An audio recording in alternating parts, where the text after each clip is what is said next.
Japan was already burning by the summer of 1945, yet the war was still not over. Most of the nation's major cities had been reduced to ruins by relentless American bombing campaigns.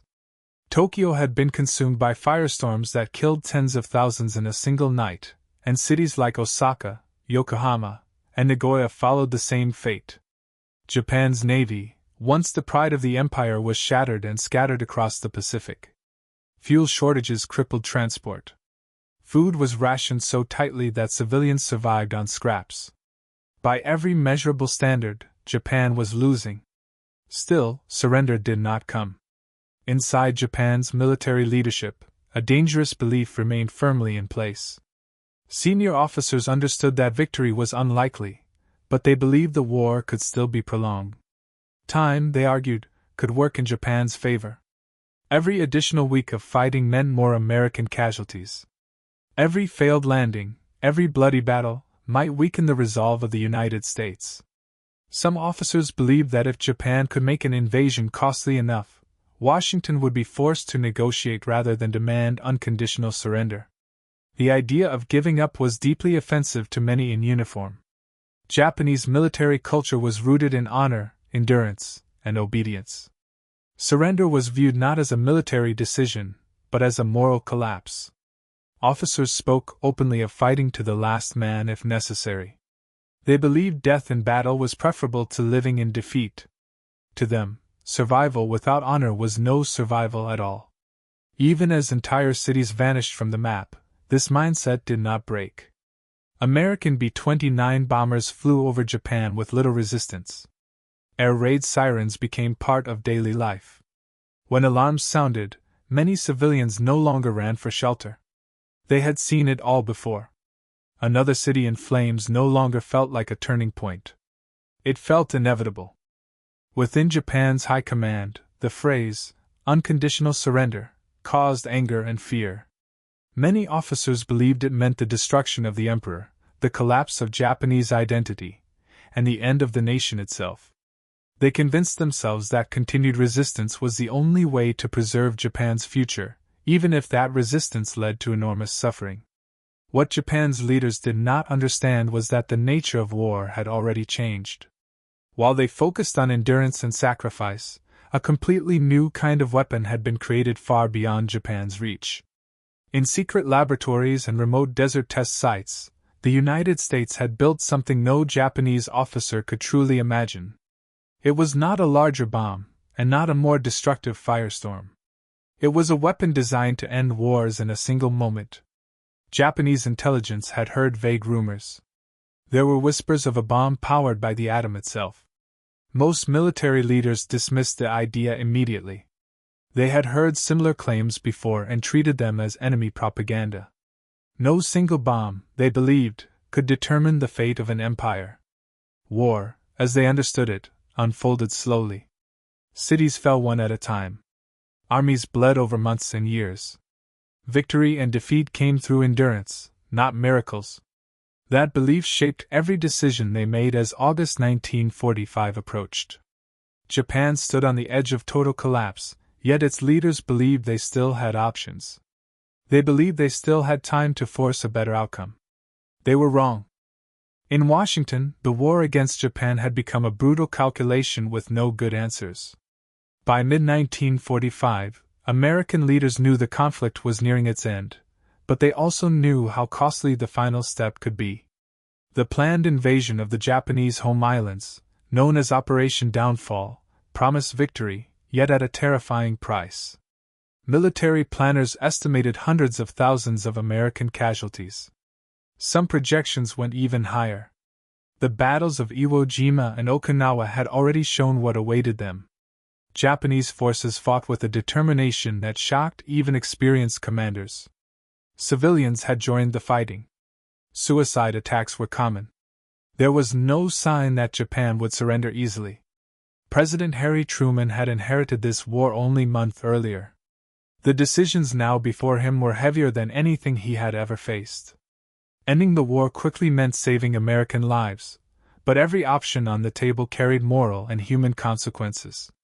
Continued bombing would kill more civilians. An invasion would cost an unimaginable number of soldiers. Negotiations seemed impossible as long as Japan refused unconditional surrender. Behind closed doors, another option existed.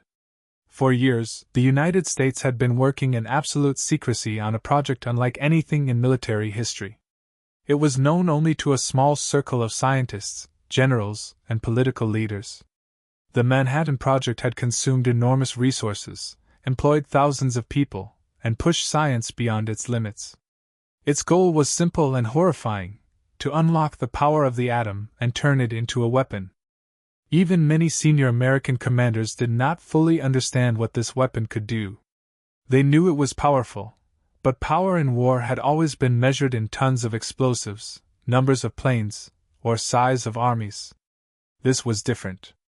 On July 16, 1945, in the New Mexico desert, the first atomic bomb was tested.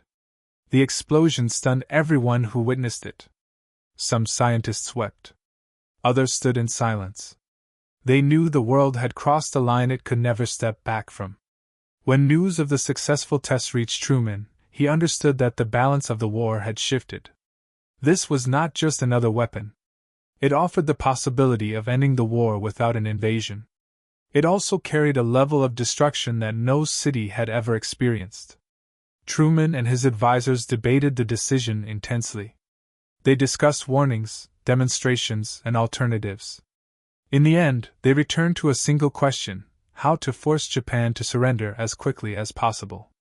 Japanese leaders were given one final chance. The Potsdam Declaration demanded surrender and warned of prompt and utter destruction if Japan refused. The language was deliberately vague. It did not mention the atomic bomb. Japanese officials dismissed the warning. Some chose to ignore it. Others believed it was an empty threat. The silence from Tokyo was interpreted in Washington as rejection. As the days passed, the pressure increased. American leaders believed time was running out. Every delay meant more prisoners dying, more civilians suffering, and more soldiers preparing for a bloody invasion.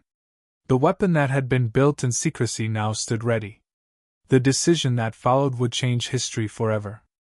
Inside Japan's military leadership, the idea that the United States possessed a weapon capable of ending the war with a single strike was almost impossible to accept. Japanese intelligence had gathered fragments of information throughout 1944 and early 1945. There were reports of unusual American scientific activity, and rumors of a bomb based on atomic energy. To most senior officers, these claims sounded unrealistic. They believed such stories were exaggerated or deliberately spread to weaken morale. War, in their experience, did not end through sudden miracles. It ended through long campaigns, exhaustion, and sacrifice. Japan's scientists understood the theory of atomic energy, but the scale of the American effort was badly underestimated. Japanese research programs lacked resources, materials, and time. Many officers concluded that even if an atomic weapon was theoretically possible, it could not be built in time to affect the war. Others believed that if such a weapon existed, it would require multiple bombs dropped over many weeks, not a single attack, and the thought that one aircraft could carry a device capable of destroying an entire city felt absurd. This disbelief shaped Japan's defensive planning. Military leaders focused on preparing for invasion. Civilians were trained to fight with bamboo spears. Schoolchildren were drilled for emergency defense. Underground factories were constructed to continue production under bombardment. The strategy was simple and brutal: absorb the blow, endure the suffering, and force the enemy to pay an unbearable price. Air raids continued almost daily. When American bombers appeared on radar, Japanese defenses often stood down if only a small number of planes were detected. A lone aircraft or a small formation was not considered a serious threat. Large-scale destruction, they believed, required hundreds of bombers, not one or two. This assumption would soon prove fatal. Within Japan's leadership, debates grew tenser as the war situation worsened. A small group of officials quietly explored the possibility of peace, but they were blocked by hardliners who still believed Japan could fight on. These officers pointed to past resilience. They argued that Japan had survived disasters before and would survive this one as well. They did not believe the enemy possessed a weapon capable of breaking the nation's will in a single blow. As late as early August 1945, there was no sense of urgency about a new kind of threat. The skies over Japan had become familiar. Bombing was terrible, but it was predictable. The military believed it understood the limits of American power. That belief created a dangerous calm, a confidence built on outdated assumptions about how war worked. What Japan's leaders failed to grasp was that the next attack would not follow the old rules. There would be no wave of bombers, no hours of warning, and no gradual destruction. The weapon that had been dismissed as impossible was already on its way. When it arrived, it would not look like war as they knew it. The morning of August 6, 1945, began like many others in Hiroshima. The city sat quietly along its rivers, untouched by the worst of the recent firebombing campaigns. Because Hiroshima had been spared heavy attacks, many believed it was of little strategic importance. This belief added to a false sense of safety. As the sun rose, civilians prepared for work, students gathered for labor assignments, and soldiers went about routine duties. Life continued, even as the war closed in from every direction. Shortly after dawn, air raid sirens sounded briefly, and then fell silent. American aircraft had been detected earlier, but there were only a few of them. The warning was lifted. This was not unusual. Small formations of B-29 bombers often flew over Japanese cities to collect weather data or conduct reconnaissance. Hiroshima's residents had learned to judge danger by numbers. No large bomber stream meant any immediate threat. People returned to their routines. High above the city, a single American B-29 flew steadily toward its target. Its name was Enola Gay. To those on the ground, it was just another distant speck in the sky. There was no urgency, no panic, and no sense that this aircraft carried something unlike anything ever used in war. The city's defenses remained quiet. Anti-aircraft guns did not fire. Fighter planes did not scramble. At 8:15 a.m., everything changed. A flash of light erupted over the city, brighter than the sun itself. For a fraction of a second, shadows were burned into stone and concrete. The blast followed instantly, a wall of pressure that flattened buildings, twisted steel, and hurled people through the air. In the center of Hiroshima, the city simply vanished. Streets, homes, schools, and hospitals were erased in a single moment. Those closest to the explosion were killed instantly. Others were trapped beneath debris, burned, or wounded beyond recognition. Fires ignited across the city, merging into a vast inferno. Within seconds, Hiroshima ceased to function as a living city. Communication lines were destroyed. Transportation collapsed. Emergency response became impossible. For those who survived the initial blast, confusion ruled. Many did not understand what had happened. There had been no prolonged bombing, no warning of a massive attack. One moment, the city was alive. The next, it was gone. Survivors wandered through ruins, calling for family members who would never answer. Far beyond Hiroshima, Japanese military command struggled to understand the reports that followed. Communication with the city had suddenly gone silent. Initial messages spoke of total destruction, of an entire city wiped out by a single bomb. To many officers, these reports sounded exaggerated or false. No known weapon could do this. Not in one strike. But as the hours passed, the silence from Hiroshima continued. Reconnaissance aircraft were dispatched. What they would soon confirm would force Japan's leaders to confront a reality they had never prepared for. When Japanese reconnaissance aircraft finally reached Hiroshima, the pilots struggled to describe what they saw. From the air, the city looked flattened, as if a giant hand had pressed it into the ground. There was no clear pattern of damage, no familiar signs of conventional bombing. Instead of clusters of destroyed buildings surrounded by intact neighborhoods, there was only devastation stretching in every direction. At the center, nothing recognizable remained. The pilots reported a vast scar, still burning, still smoking, hours after the attack. On the ground, the destruction defied language. The explosion had occurred hundreds of meters above the city, yet its effects reached far beyond the point of detonation. Buildings were crushed outward, not inward, as if struck from the sky itself. Concrete walls cracked and collapsed. Steel frames bent like wire. Wooden houses simply disappeared, reduced to ash and scattered debris. Rivers filled with bodies as wounded civilians stumbled into the water, desperate to cool their burns. Survivors described a blinding white light, followed by unbearable heat. Skin peeled away from arms and faces. Clothing ignited instantly. Those who had been indoors were crushed or burned alive as structures collapsed around them. Others who had been outside were thrown to the ground, their bodies torn by flying debris. The scale of suffering overwhelmed anyone who tried to help. Doctors and nurses were dead or injured. Hospitals were destroyed. Medical supplies burned. Stranger symptoms soon appeared. People who seemed unharmed began vomiting. Their hair fell out in clumps. Bleeding started from gums and wounds that should have healed. No one understood why. This was not how injuries from bombs normally behaved. The city was poisoned, though no one yet knew the word for what was happening.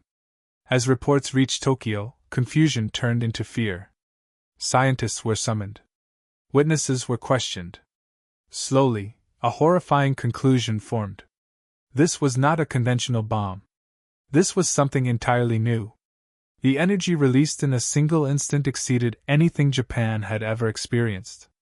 One weapon had destroyed a city. For many senior officers, disbelief gave way to silence. The assumptions they had relied on were gone. Air defenses, troop numbers, and civilian mobilization meant nothing against a weapon like this. There was no way to prepare for it. No way to fight it. The battlefield had disappeared. Yet even now, some leaders hesitated. They wanted confirmation. They wanted proof that this was not an isolated event. They asked how many such bombs the United States possessed. Could this have been their only one? Was Hiroshima a warning or the beginning of something far worse? As Hiroshima continued to burn, the meaning of the attack began to spread through Japan's leadership. The war they had prepared for no longer existed.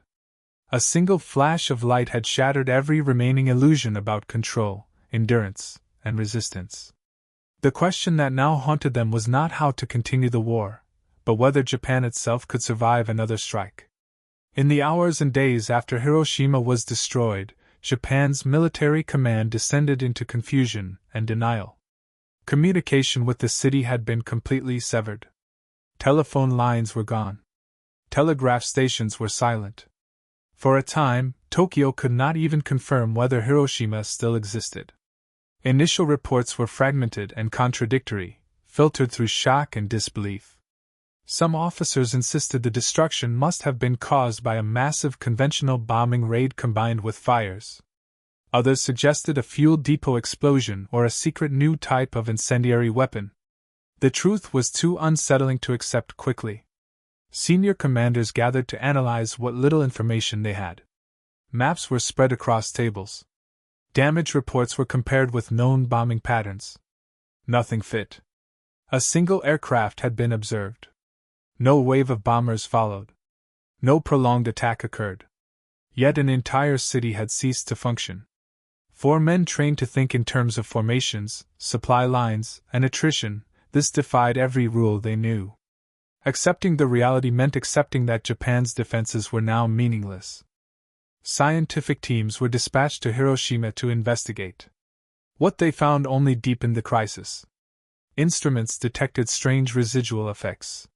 Survivors described symptoms that made no sense in traditional medicine. Burns appeared on people who had been far from the blast. Others fell ill days later with no visible injuries. These reports slowly made their way back to Tokyo, where scientists began using a word that few had expected to hear spoken aloud: atomic. Even then, denial remained strong among hardline officers. Some argued that the Americans could not possibly possess more than one such weapon. They insisted that Hiroshima was a unique event, perhaps a prototype, and that the enemy would not risk using another. Others claimed that surrender based on fear of a single bomb would dishonor the millions who had already died. To them, Accepting defeat now would make all previous sacrifice meaningless. Meetings stretched late into the night. Voices rose. Tempers flared. The government was split between those who saw Hiroshima as a warning of total annihilation and those who believed endurance was still possible. The lack of clear information allowed hope, however irrational, to survive. As long as uncertainty remained, so did resistance. Meanwhile, the silence from Hiroshima continued to haunt them. What had once been a living city was now a void on the map. No reassuring reports arrived. No signs of recovery followed. The absence of normalcy became its own message. Something irreversible had occurred. As Japan's leaders argued, time slipped away. They did not know that another bomb was already prepared. They did not know that the United States was willing to strike again. Their hesitation, fueled by disbelief and pride, was rapidly closing the final window for peace. When the Emperor was finally informed of what had happened in Hiroshima, the tone of the war changed forever. Until this moment, much of the information reaching him had been filtered through layers of military command, softened by uncertainty and denial. Now, scientists and trusted advisors presented him with direct evidence. They explained that a single bomb had released energy beyond any conventional weapon. They spoke of a city erased, of fires that could not be controlled, and of a strange sickness spreading among survivors. This was not rumor or exaggeration. It was confirmed reality. For the first time, the Emperor was forced to confront the possibility that Japan could be destroyed completely. Not defeated in battle. Not occupied after long resistance. Erased.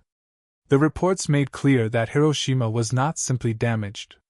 It had ceased to exist as a functioning city.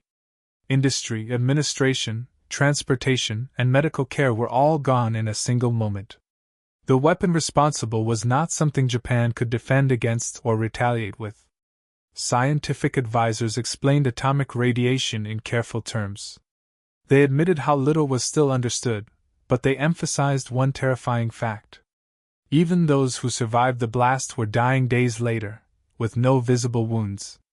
This meant that survival itself offered no safety. The land, the air, and even the water had become deadly. Continued resistance no longer meant sacrifice alone. It meant the slow poisoning of the nation. This information weighed heavily on the Emperor. Unlike many military leaders, his responsibility was not only to victory, but to the survival of the Japanese people. For years, he had allowed generals to direct the war, trusting their judgment and discipline. Hiroshima shattered that trust. The war had moved beyond the limits of honor, endurance, and strategy. It had entered a realm where total destruction was possible. Still, even at this stage, surrender was not immediately declared. The Emperor listened as advisors debated fiercely. Some argued that Japan should seek Soviet mediation. Others insisted that one more decisive battle could still force better terms. A few, shaken by Hiroshima, urged immediate peace. The divisions were deep, and the stakes were higher than ever. What made the moment truly critical was the realization that Hiroshima might not be the last. American statements hinted at continued destruction if Japan refused to surrender. The Emperor understood what many officers refused to admit. If the United States possessed more than one atomic bomb, Japan had no defense. No army could stop it. No courage could endure it. The entire nation stood exposed. Quietly, the Emperor began to prepare for a step no Japanese ruler had ever taken. He considered intervening directly in military decisions. This alone was revolutionary. For centuries, emperors had remained above such choices. Now, faced with annihilation, he began to see intervention not as weakness, but as duty. As these discussions unfolded, another aircraft was being prepared thousands of miles away. Japan's leaders did not yet know it, but time had almost run out. Hiroshima had been a warning. The next blow would remove any remaining doubt. On August 9, 1945, just 3 days after Hiroshima, the second shock arrived. Once again, American aircraft appeared over Japan. Once again, the warning signs were misread. The target was not the same city, but the message was unmistakable. Another atomic bomb had been deployed. This time, it fell on Nagasaki, a major industrial center and port city. Though terrain and weather limited some of the damage, the result was still catastrophic. Large sections of the city were destroyed in seconds. Tens of thousands were killed or wounded. Any remaining belief that Hiroshima had been a unique event vanished. The impact on Japan's leadership was immediate and profound. The question of whether the United States possessed more than one atomic bomb was answered with brutal clarity. The weapon was not an experiment. It was a new method of warfare. Resistance now meant inviting repeated annihilation, city by city, without warning or defense. For the first time, even the most determined hardliners struggled to argue that Japan could endure this. Inside emergency meetings, the atmosphere shifted from defiance to desperation. Some officers still demanded continued resistance, claiming that surrender would dishonor the fallen and destroy Japan's spirit. Others, shaken by the reality of Nagasaki, argued that survival itself was now at stake. The debate grew increasingly bitter. Voices rose. Accusations of cowardice and betrayal were exchanged openly. What made the situation even more dire was the growing realization that Japan faced threats from multiple directions. Soviet forces had entered the war against Japan, crushing Japanese positions in Manchuria. This removed any hope that Moscow might serve as a mediator. Japan now stood alone, surrounded, and exposed to weapons it could not counter. For the Emperor, the second bombing removed all remaining doubt. Hiroshima could no longer be dismissed as an anomaly. Nagasaki proved that atomic destruction could be repeated at will. The war was no longer about honor or endurance. It was about preventing the complete destruction of the nation and its people. Even so, surrender did not come easily. Some military officers refused to accept the emperor's growing resolve. They spoke of fighting on, even if it meant the death of the entire population. The divisions within the government reached a breaking point.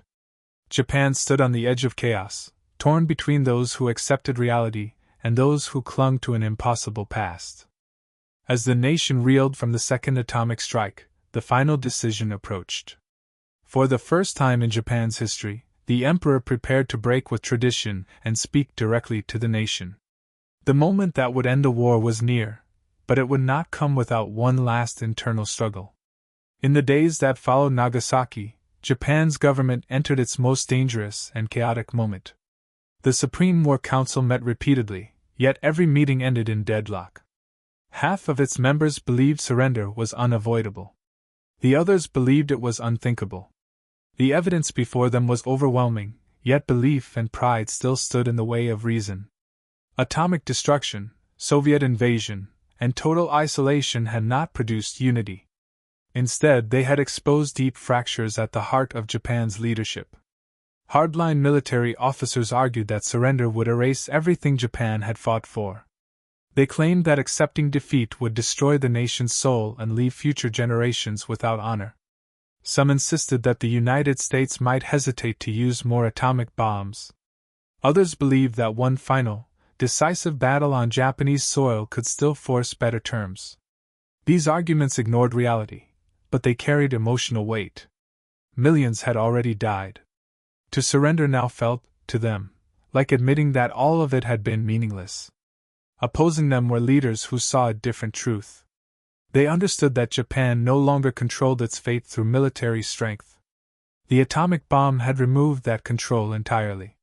There were no defenses to build, no counterattack to plan, and no strategy that could protect civilians. Continued resistance no longer meant bravery.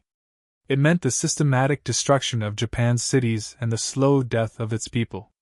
For these leaders, surrender was not betrayal. It was survival. As debates dragged on, the atmosphere grew increasingly tense. The possibility of internal violence became real. Some officers spoke openly of preventing surrender by force. The idea of disobeying the emperor, once unthinkable, began to circulate in whispered conversations. Japan was no longer only fighting an external enemy. It was on the verge of tearing itself apart from within. At this critical moment, the emperor made his decision. Breaking centuries of tradition, he chose to intervene directly in the political process. He addressed the divided council and spoke with calm clarity. He acknowledged the suffering of the people and the unprecedented power of the enemy's weapon. He stated that continuing the war would lead not to honor, but to the extinction of the Japanese nation. His words cut through the arguments in a way no general ever could. For many present, this was a moment of shock. The emperor had rarely spoken so plainly on matters of war. His decision carried absolute authority. Yet even now, resistance did not vanish entirely. A small group of officers refused to accept surrender, even after the emperor's will was made clear. They believed that preventing the announcement of surrender was their final duty. Japan stood at the edge of disaster, not from foreign bombs, but from internal collapse. The war was effectively over, yet it could still claim more lives if unity failed. As preparations began for a public announcement unlike any in Japan's history, the fate of the nation rested on whether the emperor's voice would be heard.